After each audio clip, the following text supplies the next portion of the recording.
The best business development strategy? Put your most expensive, overscheduled person in charge of all new business. What could go wrong? Let's have a podcast. You're listening to Breaking BizDev with John Tyerman and Mark Wainwright. Conversations that break down, beat up, and redefine business development for the professional services firms of tomorrow.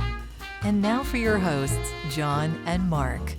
All right, everybody, welcome to Breaking BizDev, the podcast that beats up, breaks down, and redefines business development for the professional services firms of tomorrow. I'm John, he's Mark, and we have an awesome topic to explore today, the pros and cons of partner involvement in business development. Mark, how you doing? I'm good, John. And, just to right up front, John, we love the partners, we do, the principals. We love, they are good folks, and we're not here to roast all those folks, but I think, but we might get them a little toasty. Yeah, we'll toast them up a little bit, just turn up the heat just a little bit, just to keep these folks in check. Yeah. No, I'm excited about this one, but before we do that, I just want to give a couple listener shout outs. So on LinkedIn, from time to time, folks will post about Breaking BizDev and an episode that has really kind of caught their eye. And I just wanted to kind of shout out a couple people. So Collier Ward, he posted about our storytelling frameworks episode. Yeah. So he found some value in that. And I think if you are a doer seller and in a position to do business development and you want to incorporate more storytelling, go check out that episode. Collier got some value out of it, and you can too. Yeah. Segun Akano is someone else who posted on LinkedIn, and he says that the Breaking BizDev podcast is like civil engineering sales 101. So I thought that was a really cool kind of shout out from him, and saying that it helped him kind of understand business development a little bit better.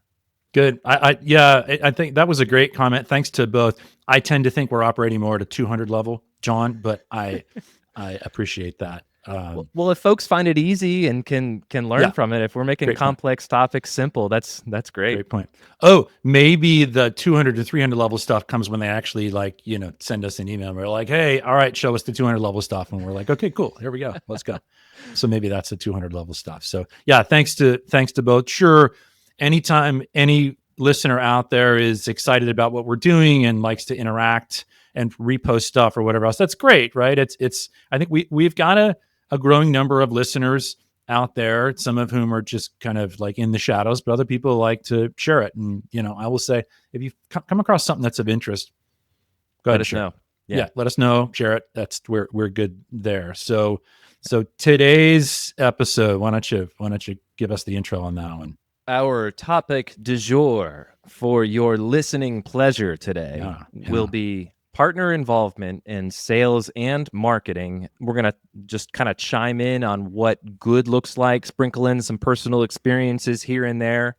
It should be a fun time. Yeah. And I know there's something behind this, John. I know there's a few months ago, I went to the Association for Accounting Marketing Summit in Phoenix, and it was a great time. Lots of podcast content was recorded on the showroom floor. But there was one recurring theme that just kept bubbling up from these accounting marketers. And it was, we've got all these great ideas and, we try to execute, but execution falls flat because partners are bottlenecks in this operation. And so that is, it was enough of a pattern for kind of us to bring it up in one of our planning meetings and saying, hey, let's do an episode around it. Yeah, totally. So that comment, right, they're a bottleneck. We will touch on that. But before everybody starts rolling their eyes and saying, oh my God, you're right. It's terrible. Partners and principals and others, and, the senior team folks, getting their meddling hands into marketing and sales. It's all bad. It's not. Let's talk about the good stuff, right? Let's talk about some pros first. So partner involvement in marketing specifically, what are some of the good elements of that? Yeah, so let's bring out our marketing and sales continuum, our old trusty device that we use from time to time. Yep. So these would all be living in that 1 to 2 to 3 end of the spectrum that focuses on marketing led, marketing supported. Some activities could be marketing led and sales supported. So that's the area of that we're talking about here. Yep, makes sense. I would say some of the pros of partner involvement in marketing is authenticity with their thought leadership. So if you can have a partner who has a lot of real world expertise, maybe get behind a microphone and a camera or go out on a speaking tour, or if you can get them to put pen to paper and pen a blog post or something, then that marketing content becomes much more relevant and relatable to your target audience. Yeah. So that's one. Good. Another bullet point we have here in terms of kind of the pros of partner involvement in marketing is it's a credibility booster. So if you've got folks that are in the most senior levels of your organization talking about the topics that are relevant to your target audience, then people tend to pay more attention than if it was maybe an intern or an associate level talking about that kind of stuff. Yeah, absolutely. Makes sense. Makes sense. If partners do have a lot of expertise, if they have a lot of experience in the industry, then they would naturally have insight into how the industry operates, especially if they've worked with a number of different clients that look like you. Then presumably they know what the market actually cares about. There is a level of gut instinct or intuition from understanding the industry that they can bring out. So that would be, I guess, another pro of partner involvement. Yeah, that you're exactly right, and I think that one, I'm gonna lob out kind of a recent episode where we talked about empathy, right? Mm-hmm. So the deep industry insight, I'm gonna loosely, hopefully, connect that to your partner is able to articulate some amount of empathy, customer client insight. That is, I've kind of walked a mile in their shoes because I've worked with them for so long and I know them well. So yeah, I like that. Another, moving down the list here, another pro for partner involvement in marketing. And this leans on their experience. This leans on their expertise in working with clients, but they can be a source of stories. And we know the importance of storytelling in business development. We talked about, we had a listener comment about that episode earlier. But if you can extract more stories from the partners who have all of that experience, that's content gold right there. That's marketing gold. Agreed.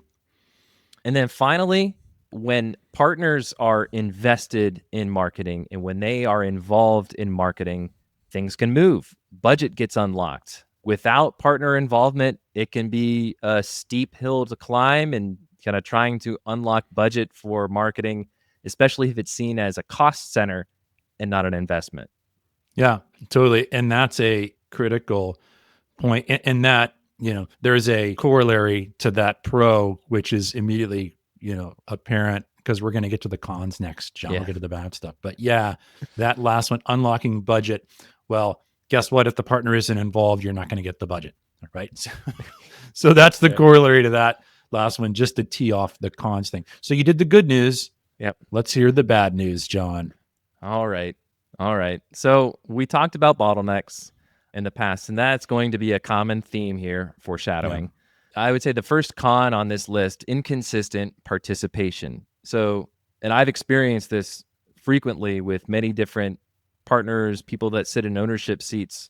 They're hot for 2 weeks, they hit deadlines and everything, and then they vanish until we need more leads. Yeah. They start banging their fist on the something. Where are the leads? Come on, we're ready to sell. Yeah, nice. Cue the eye roll. Yeah. Oh, geez, where were you 2 weeks ago when I was So that's definitely one. Again, kind of like a byproduct of that is slow content velocity. So if you're trying to hit a certain publication schedule, we know the importance of consistency in marketing. But if it takes 12 weeks for a partner to write a blog post, then you're not really getting the throughput you need to create the consistency that you need to build familiarity and trust. So slow content velocity. Yep. Makes sense. Partners also want to sound smart instead of being helpful. So a lot of the times, we talked about this on another episode a little bit, that empathy gap. Sometimes partners' involvement in marketing can sound a little bit egotistical, a little bit more narcissistic than yeah, kind of that's a good understanding. one. I like that. That's so true. And we've listed a bunch of things here that are kind of screamingly obvious. This one, oh yeah, right. You can, they're like, hey, I've got this idea or whatever else. Maybe there's some content out there that's been developed. You developed it. It was, and then it runs through the partner filter, and all of a sudden you're like, wait, why did this become suddenly all about you? What just happened there? Yeah, interesting. Yep. Yeah. Another con of partnership involvement in marketing is understanding kind of the channels and tactics and when it makes sense to use certain things. So, for example, why aren't we sponsoring this charity golf event? Or why don't we have billboards downtown? Yeah. And you're like, well, our budget was slashed and you said we wanted leads and not awareness. So that's why that decision went down. Yeah, good one, right? It's right. That's why aren't we constantly, baseball reference, swinging for the fences for the home run? And it's like, well, actually, we have to just get people on base, right? There's what's the help me out with the movie reference there. Why am I totally Moneyball? That's what you're going after. God, right? I'm terrible. On base percentage, yeah. Yeah, right. Right. That whole thing. For people who don't know baseball references, I apologize. I'm sorry. But yeah, it's, everything's not a home run. I'm sorry. There's just sort of the need to get people on the bases to score runs. So anyway, I co-opted that one. What's your last one, John? The Pete Rose effect. Yeah. Yeah. So the last one, I think this is kind of similar to the one we talked about just a second ago, but I guess it's a little bit more on the strategy side of things. So if we're zooming out a little bit, it's like overruling the strategic decisions with gut feel. And it's like, oh no, that strategy is not going to work. We've done it. I've seen it done this way and we're going to go with that. Or I've got a friend who was talking to me about this and that's the direction we're going to go. I know you did a bunch of research and did a bunch of client interviews and everything like that, but my cousin's friend's uncle's hairdresser says otherwise. So totally. Yeah. Or it's even like almost the worst example of that is that, okay, so we all sat down in a room and agreed to this plan 6 months ago, and now we're changing it. Right. Oh. So now we do billboards. Okay. There we go. Yeah. Great. Good. All right. So pros and cons on the marketing end of things. Good list. And again, a lot of that's screamingly obvious. A lot of it's just bringing words to some of the things that people sort of, feel are occurring. But yeah, that's a good list, John. I like it. All right. So Mark, let's turn the tables a little bit and let's talk about partner involvement in sales. Do you think you could run through some of the bullets of why it's good to have partners involved in sales? Yeah. And I mean, when we were talking about this, it was, marketing and selling with the partners involved. This is a relevant topic for both kind of the marketing stuff and the sales stuff. Most people just are going to assume like, well, yeah, the partners are absolutely going to be involved in the selling end of things. And maybe they're involved in the marketing stuff. I think we were like, oh yeah, absolutely. This is where we're going to find partners playing a lot of the time. And there's pros and cons to this as well, folks. I'm sorry, this isn't all roses. But let's get to the pros first, right? The first one I have there is just sort of the gravitas, sort of in the room, right? They're a partner. The partner's going to be in the room. Everybody's going to be a little more focused. The clients paying attention more.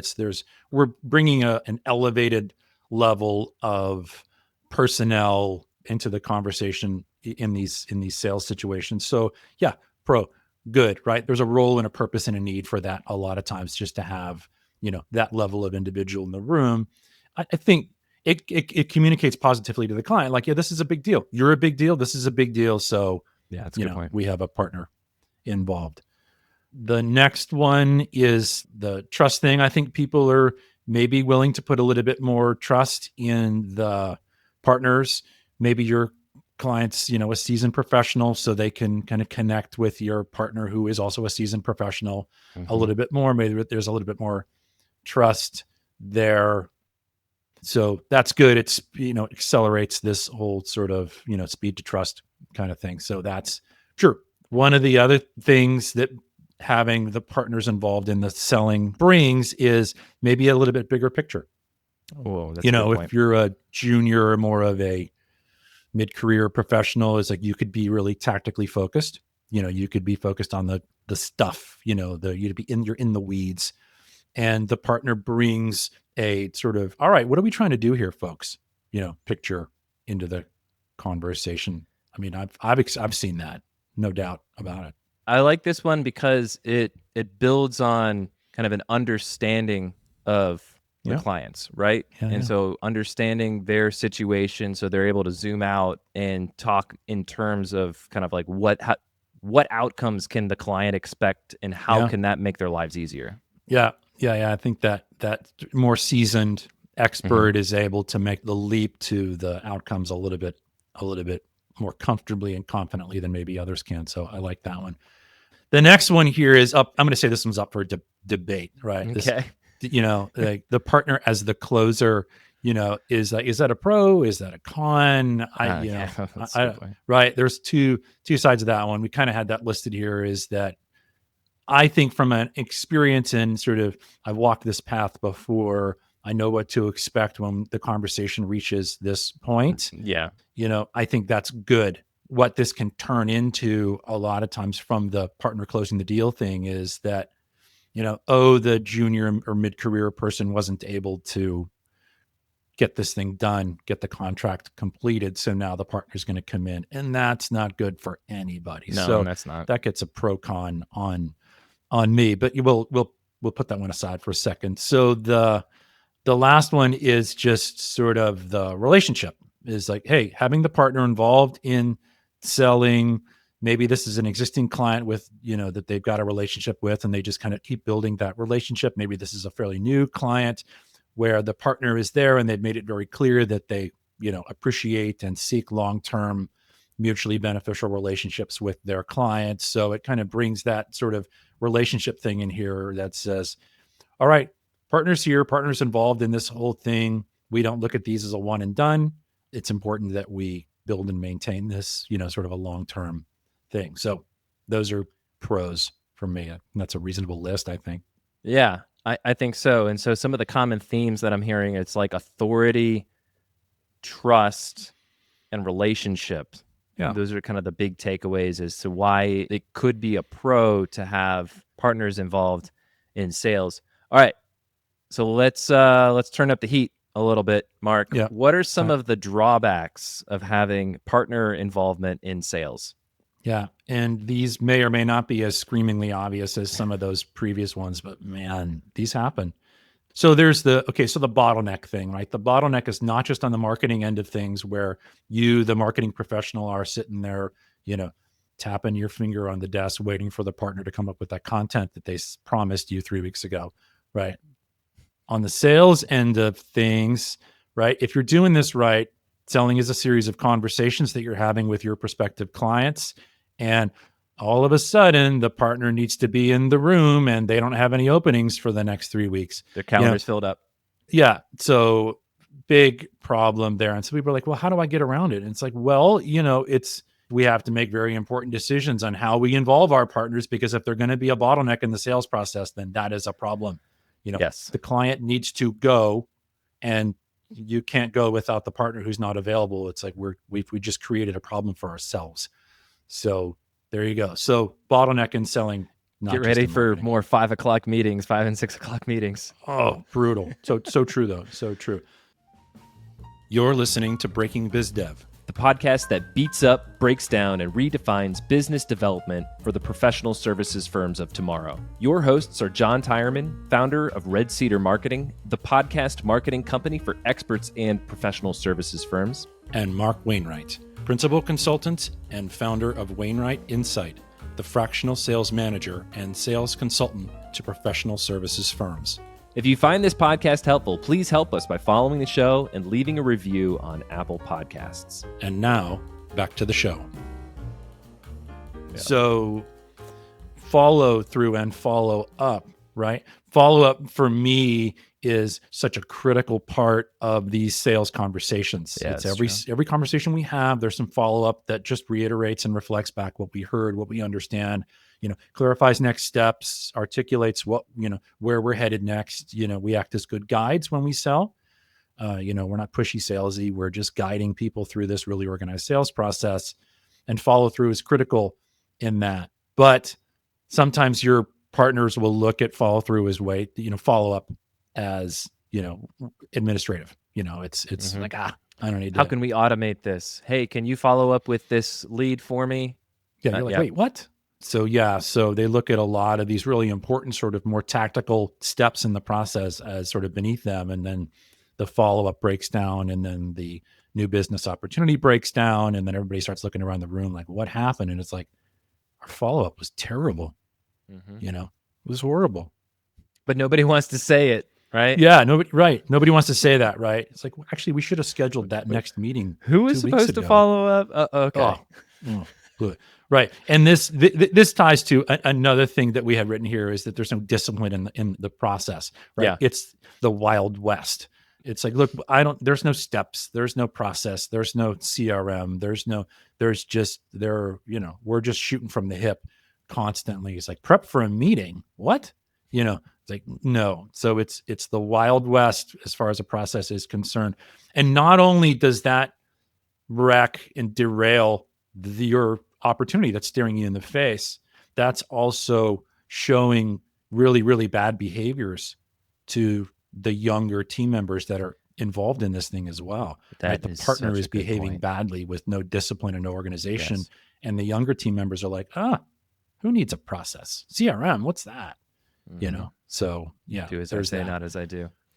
I can't tell you how many times early on in my career where I've been kind of shadowing a sales meeting, and then the partner would come in sometimes like a minute late to the meeting, and then, okay, what do we got? And it's just like, oh, wow. Yeah. So true. So a lack of discipline. And this is no small mountain to climb here, John. This is a big one. I will tell you from my experience, it is, in what I do when I work with organizations, it is the hardest to have seasoned professionals recognize opportunities for improvement and then start to change behaviors. It is hard. It is easier for mid and early career professionals to start to see new ways of doing things and behave differently. The long timers, very hard. So this is the old dog, new tricks kind of a thing. So that's a good point. That's that. Yeah. So next one here, folks, this is huge, is it's unscalable, right? And yeah. So scale for really, from my perspective, when we're talking about organizations who are selling, scale can happen when we have more and more people involved and leading and sort of guiding, prospective clients through the sales process. If we stack all of this sales stuff on the shoulders of one or two partners, you're in trouble, right? So bottleneck, too much work, they don't like selling in the first place, so it's not scalable. So we have to find ways to use them when appropriate, maybe, but yeah, we can't stack it all on the shoulders of just the partners. Bad idea. That reminds me of a recent episode we did around rainmakers and how that model is completely unscalable. There's a lot of parallels there. Tons of parallels. In the last con, I don't know at what point we start beating a dead horse here, John, but but there's some. I look at this this isn't overpromising. Like a partner is willing just to go off script, right? It's like, wait, we had a plan going into that. Wait, we had a plan going into that meeting, and we had a very, very specific, approach, scope, right, whatever. And you just threw the kitchen sink in there. Wait a minute, you just promised the moon and the stars to the client for the amount that your, little project manager here just worked their tail off to figure out and come up with and have the client sort of, agree with in principle. And you just, doubled the scope without doubling the money. Mm-hmm. So what just happened there? And then they give a little wink and a nod. They're like, it's fine. Right. So yeah, that's a torpedo that just, works so hard putting this thing together, and then the partner comes in and it's like, oh yeah, we'll do this. We'll do everything. And then there's the ad hoc requests. Oh, and by the way, can you bolt this onto the scope? Can you bolt this on? Yeah, sure, we can do that too. And then, it's, oh, okay, team, we're just going to chalk this up as R&D. Yeah, there you go. Let's charge this. Let's charge that chunk to marketing. So yeah, so that's a disaster. So pros and cons, marketing, selling. We kind of moved back and forth on that marketing to sales continuum thing. So hopefully people were tracking with us throughout that whole thing. So okay, so what is the good? Let's draw a picture, create a vision of what this actually looks like. Let's bring it home. We're rounding third. Let's bring it home now. So I think if you're a partner in an organization and you have a sales and marketing team, your sales and marketing team are the experts, right? And we talked about bottlenecks. We talked about partners as individuals being unscalable. So in order to make your business development operation scalable, there needs to be some sort of a system in place. There needs to be team members that support and elevate you and take away the things that are going to be bottlenecks.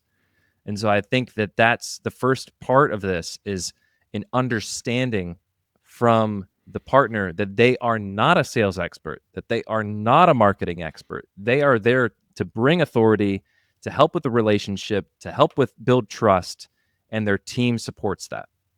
Yeah, this is the biggest hurdle on this list that I think that we've got, because we're talking about people who are experts, and experts inevitably believe their expertise extends well beyond, the limits of their sort of actual expertise, right? So, engineers suddenly become, marketers, so, accountants suddenly become sales gurus, whatever it is. So yeah, so there's an acknowledgement that I'm not an expert here. There's tons to learn. Oh, and by the way, there's probably people internally here who have some level of expertise, and I need to let them lead. I need to come alongside them as we kind of walk through this, both marketing and selling. So yeah, absolutely, that there's expertise in these areas that they need let the saucier do the sauce, my friends. Yeah, sure. I like that. I like that one. Yeah. Let the chef do the work. Good. I love that one. So there was another one here, another good thing, and this is great. What good looks like is, partners, principals, whoever they are, these senior folks in the firm, they are exhibiting fantastic situational awareness, right? Mm-hmm. A good sort of, emotional intelligence sort of thing. It's like understanding their role. If you aren't, hopefully you're pretty explicit about it. Hopefully you've kind of, drawn this whole thing up or planned this out. But even, those kind of fail sometimes. But, it's a fantastic situational awareness where they understand who's leading. If it's them, they need to lead. If they're not leading, they need to support. How do they support? What do they need to do in order to, develop others in the firm or help others sort of lean into their expertise? So that's critical, both in marketing and selling, is fantastic situational awareness exhibited by the partners who are they just know what's happening here, and they see maybe it's really important for a mid-career professional to be running this whole thing through, right? Yeah. They've established the relationship. They're working with the client. And sometimes that means that things get a little sketchy towards the end, because the mid-career professional is like, I haven't done this before, but the partner's saying, it's okay. I'm here if you need me. Just keep going. You're doing a great job, right?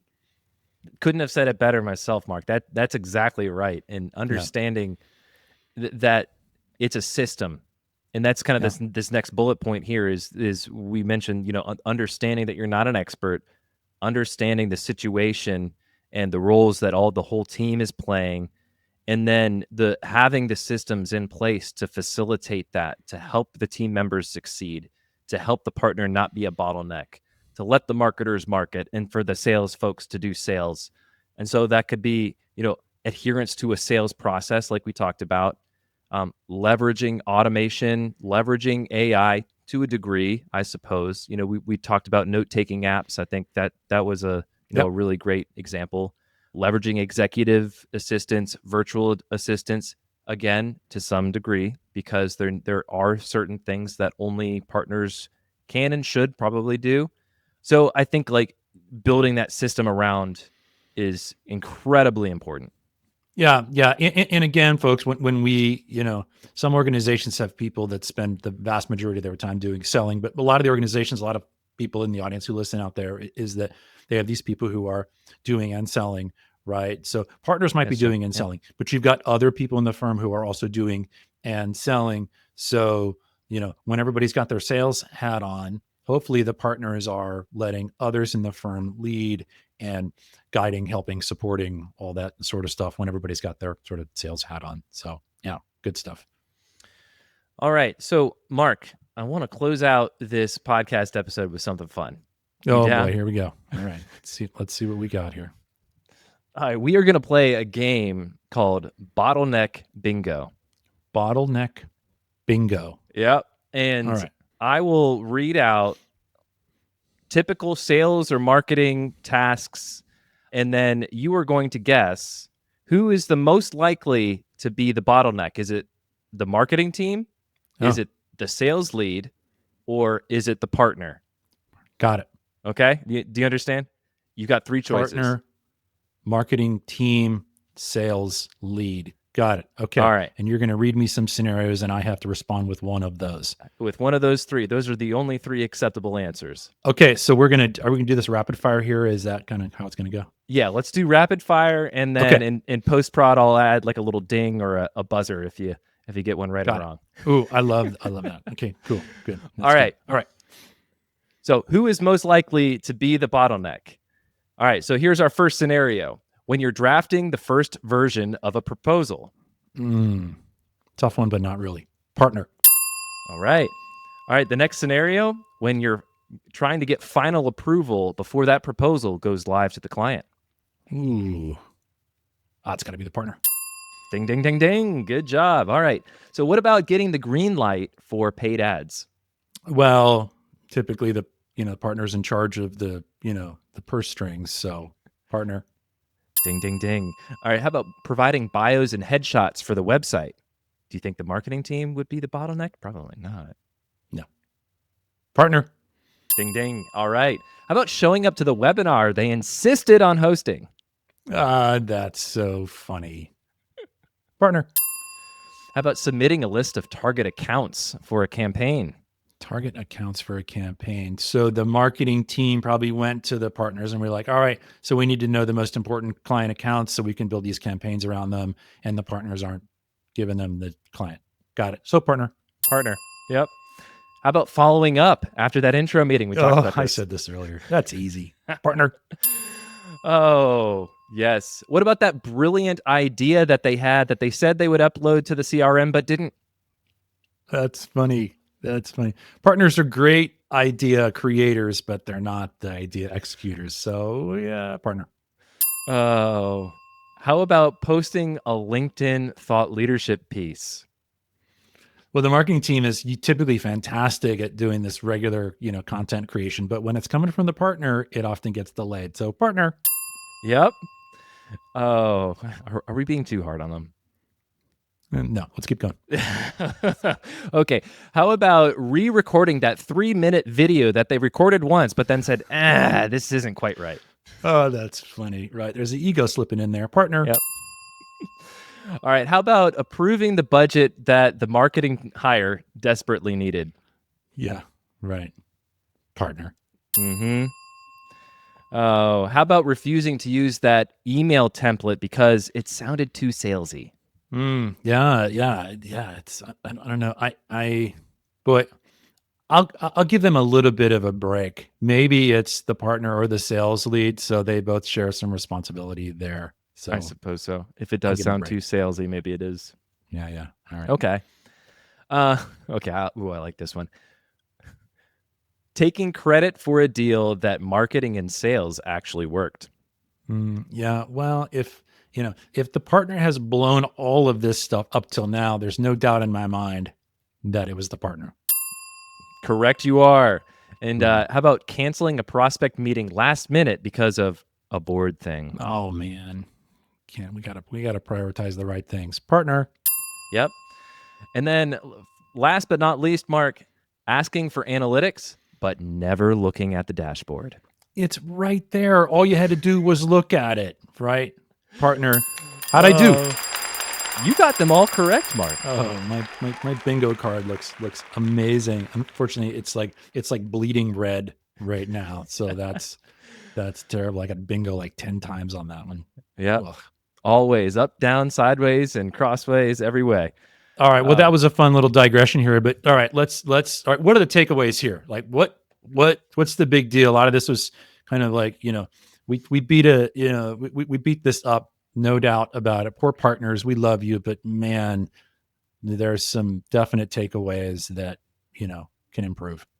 Yep, and I would say that partners have a wealth of experience. They have a wealth of knowledge. They are a wealth of stories. They are a trust building element to your business development strategy. They can open doors. They can help deepen relationships, but they are a bottleneck, and there needs to be a system around partner involvement in both sales and marketing. That's my biggest takeaway.